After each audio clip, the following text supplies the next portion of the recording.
Hey guys, welcome back to another video. हम दोबारा से करने जा रहे हैं ये क्वेश्चन। बेसिकली ग्रुप थ्योरी से लिया गया है। ये बीएससी मैथमेटिक्स का कॉन्सेप्ट है, वहाँ से क्वेश्चन लिया गया है।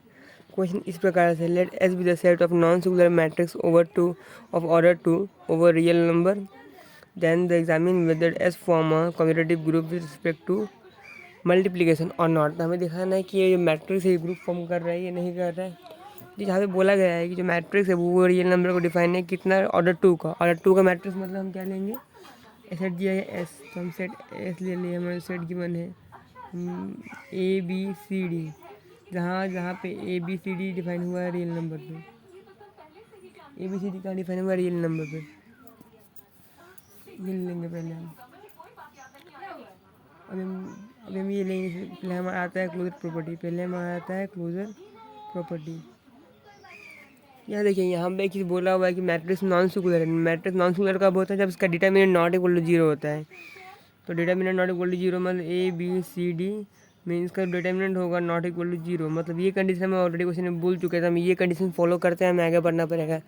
आपको पहले से देखना पड़ेगा कि आपको कंडीशन कौन सा गिवन है, वो देखिए पहले, बाद में आप सॉल्व कीजिए। तो देखिए, सबसे क्लोजर प्रॉपर्टी के लिए हम पहले दो एलिमेंट लेंगे, पिक करेंगे। हम ले लिए ए, हम लिए A1 B1 C1 D1 जो बिलोंग कर रहा है सेट एस में। फिर हम बी लेंगे जो हमारा बी सेट है। आपको इस पैटर्न को फॉलो करना पड़ेगा। A2 B2 C2 D2 जो भी बिलोंग कर रहा है सेट एस में। तो यहाँ पे जो 1 2 है उसको जो वैल्यू, हम ये 1 2 आएगा कैसे, तो हम इसे मान लिए कि सपोज हम इसे मान लिए where AI BI CI DI, where जहाँ पे आई का वैल्यू मैंने मान लिया 1 2, कि आई का वैल्यू क्या है 1 2 है, वहाँ से 1 2 आया है। और इसका डिटर्मिनेंट होगा हमेशा, मैं मतलब ये कोई भी प्रॉपर्टी लगाइए एक्सेप्ट क्लोजर में, अगर वो मल्टीप्लिकेशन के हिसाब को ये प्रॉपर्टी को लेकर आपको चलना पड़ेगा हमेशा। ये प्रॉपर्टी बहुत इंपॉर्टेंट है। कुछ भी क्वेश्चन में जो प्रॉपर्टी दिया है वो आपको लेकर चलना पड़ेगा। इसका मतलब इसका determinant not equal to zero होगा, मतलब A B C determinant not equal to zero होगा। यहाँ पर हम बोल चुका है, हमें करेंगे हम एक और भी करेंगे। मैं डायरेक्ट कर रहा हूँ अभी। A1 B1 C1 D1 A2 B2 C2 D2, तो मैं डायरेक्ट अभी लिख दिया हूँ। तो आप देख सकते हैं ये मैंने मैट्रिक्स का मल्टीप्लिकेशन किया। देखिए क्या करना है, पहले एलिमेंट को इससे मल्टीप्लाई करना है। मैंने ऐसे A1 into A2 B1 into C2, वैसे ही फिर A1 इंटू A2 B2, फिर B1 इंटू D2, फिर C1 into A2 D1 into C2, फिर C1 into B2 D1 into C2। तब आप देखिए, तो क्वेश्चन में बोला गया है कि हमने इसको A B निकाला है। क्वेश्चन में क्या बोला गया है कि डिटर्मिनेंट नॉन किसका जो हमारा जो होता है डिटर्मिनेंट वो नॉट इक्वल टू जीरो। तो हमें इसका निकालना पड़ेगा डिटर्मिनेंट। हम इसको डायरेक्ट नहीं बोल सकते इसे इसमें बिलोंग कर, हम इसको ऐसे नहीं बोल सकते। जो कंडीशन क्वेश्चन में दिया हुआ है हम वो कंडीशन को हमें लेके चलना पड़ेगा। क्वेश्चन में दिया डिटर्मिनेंट, तो डिटर्मिनेंट ऑफ ए भी निकालेंगे। वो निकालने के लिए क्या करेंगे, इन दोनों का मल्टीप्लाई कर दीजिए। Multiply A1 into A2 plus B1 into C2 को मल्टीप्लाई करेंगे हम C1 B2 plus D1 D2 को, माइनस डिटर्मिनेंट का फॉर्मेट होता है plus B1 D2 multiply of C1 A2 plus D1 C2। हम इसे मल्टीप्लाई करेंगे। देखिए, तो जब मैंने इन सबको आपस में मल्टीप्लाई किया तो मुझे ये मिला। एक्चुअली ये कुछ नहीं है, आपको बेसिकली जो हमारा जो डिटर्मिनेंट है एक्चुअली वही है। तो देखिए, यहाँ हम इसको लिख सकते हैं कि इसका डिटर्मिनेंट भी नॉट इक्वल टू जीरो। हम लिख देंगे हम कि A1 D1 minus B1 C1 not equal to zero, them not equal to zero. हम बोल सकते हैं हम A2 D2 minus B2 C2 not equal to zero, इसका डिटर्मिनेंट है नॉट इक्वल टू जीरो। तो जब आप इन दोनों को आपस में मल्टीप्लाई कीजिएगा तब घूर फिर आपको यही पूरा इक्वेशन मिल जाएगा। तो मैं डायरेक्ट लिख देता हूँ यहाँ पर कि A1 D1 B1 C1 bracket open of A2 D2 minus of B2 C2 जो कि नॉट इक्वल टू जीरो है।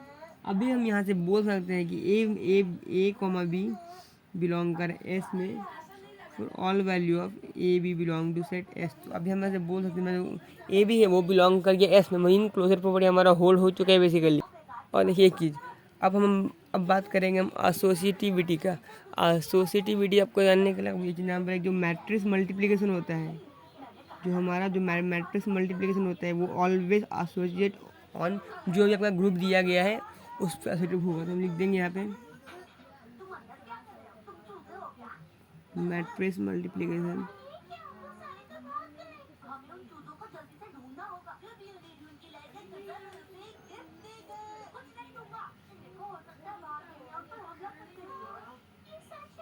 ऑन सेट एस ये बस हमेशा ये हमेशा मल्टीप्लिकेशन के बस ये केस वैलिड होगा कि matrix multiplication is always associate on set S. देखिए अब बात करने के हम आइडेंटिटी एलिमेंट का। तो आइडेंटिटी एलिमेंट के लिए हम क्या जानते हैं, पहले हम कोई भी सेट से एक एलिमेंट पिक करेंगे। जैसे मैंने सपोज एक एलिमेंट पिक कर ली कि let set A is equal to जिस टाइप का आपको मैट्रिक्स दिया उस फॉर्म में आपको चलना पड़ेगा हमेशा। और कंडीशन में चीज़ बनेगी इन दोनों का जो determinant not equal to zero था, लिख दीजिए पहले। ये आपको हमेशा कंडीशन को लेके चलना पड़ेगा कि डिटरमिनेंट क्या दिया हुआ which is not equal to zero. Not equal to zero मतलब ये जो है ये मतलब एक नॉन सिंगुलर मैट्रिक्स। यहाँ पे देखिए A1 क्वेश्चन में भी बोला है कि ये जो सब कहाँ बिलोंग कर रहा है, ये नंबर में बिलोंग कर रहा है। हम बोलेंगे we see that actually format क्या होता है, A star is equal to A. Format actually ये फॉर्मेट होता है। तो यहाँ पे हमारा आइडेंटिटी क्या होगा, देखिए सपोज मैंने मान लिया तो एलिमेंट गिवन है ABCD। आप 1 ले सकते हैं, 1 नहीं भी ले सकते अगर सिंगल मैट्रिक्स ए दिया है तो। इंटू मैंने आइडेंटिटी मान लिया 1 0 0 1। आप निकाल सकते इन दोनों का जब मैं करूँगा मैट्रिक्स मल्टीप्लिकेशन तो ये इसका डिटरमिनेंट आएगा, डिटरमिनेंट 1 आएगा जो कि नॉट इक्वल टू 0 है, इसलिए मैं इसको लिया 1 0 0 1 इंटू हमें क्या मिल जाएगा, हमें ABCD मिल जाएगा, वापस ये मिल जाएगा। हम इसको लिख सकते हैं ये हमारा A2 है, ऑर्डर 2 का है, इंटू I2 इंटू A2। हमें क्या मिल गया, हमें A2 मिल चुका है। यहाँ से हम ऐसे बोल सकते हैं for all value of A belong to set S, बोलते हैं I2 belong to set S। यहाँ से इसे बोल सकते हैं हमेशा। देखिए यहाँ बात करेंगे हम लास्ट हमारा जो प्रॉपर्टी बचा हुआ है वो हमारा है इन्वर्स प्रॉपर्टी। इन्वर्स प्रॉपर्टी क्या होगा, पहले हम कोई एक एलिमेंट पिक करेंगे जो हमारा सेट गिवन है उसको भी हाथ में पैच करेंगे। हमारा सेट गिवन है वो एक्चुअली मैट्रिक्स फॉर्म में गिवन है, तो एलिमेंट मैट्रिक्स फॉर्म में लेंगे ABCD जो कि बिलोंग कर रहा है सेट S में बिलोंग कर रहा है, जहाँ पे इंस का जो डिटरमिनेंट है वो नॉट इक्वल टू जीरो है। डिटरमिनेंट क्या है, नॉट इक्वल टू जीरो। और इन्वर्स फाइंड करने के लिए आपको हमेशा determinant not equal to zero होना पड़ेगा, प्लस होना पड़ेगा। देखिए तो मैं निकालूँ determinant not equal to zero हो गया, मतलब इसका मतलब क्या है कि एक नॉन सिंगुलर मैट्रिक्स है। ए क्या है, एक नॉन सिंगुलर मैट्रिक्स है। A is a non singular matrices. ये मैट्रिक्स लिख रहा हूँ एक्चुअली, ये सिंगुलर फॉर्म है, प्लूरल फॉर्म MATRICES होगा, मैट्रिसेस होगा। इसका मतलब कि जो ए हो non inverse actually non singular matrix है, determinant not equal to zero मतलब ए इनवर्स एग्जिस्ट किया। ये नहीं बोल रहा हूँ कि इन्वर्स एग्जिस्ट किया, इन्वर्स एस में एग्जिस्ट किया, मैं ये नहीं बोल रहा हूँ अभी। इन्वर्स में एग्जिस्ट कब करेगा, जब now we see that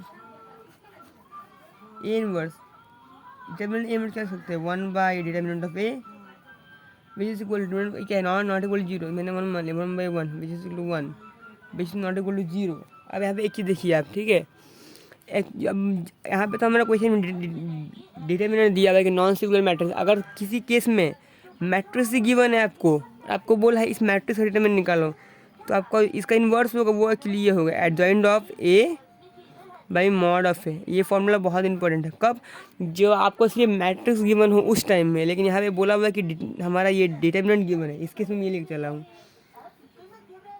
formula होता है ना कि A star A inverse equal to A inverse star A equal to I2 मिलता है हमें। हम इस प्रकार से लेके चलेंगे, I2 मिलेगा।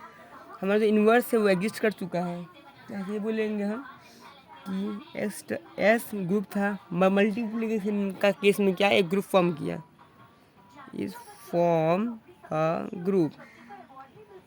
और आप चाहे तो अगर कॉम्यूटेटिव प्रॉपर्टी दिखाना आप दिखा सकते हैं। कॉम्यूटेटिव कुछ नहीं करना है आपको, आप बेसिकली दो एलिमेंट लीजिएगा, पिक कीजिएगा, लेट ए एंड बी कीजिएगा। आप पहले A क्रॉस B दिखाइएगा, फिर B क्रॉस A दिखाइएगा, लास्ट में लिख दिएगा कि S cross S multiplication form an abelian group. तो इस तरीके से आप देख सकते हैं इस क्वेश्चन को हमने इस प्रकार से किया। पहले आप कंडीशन देखिएगा, आपको कंडीशन क्या गिवन है, और ये एक बहुत इंपॉर्टेंट फार्मूला है, ध्यान लीजिए।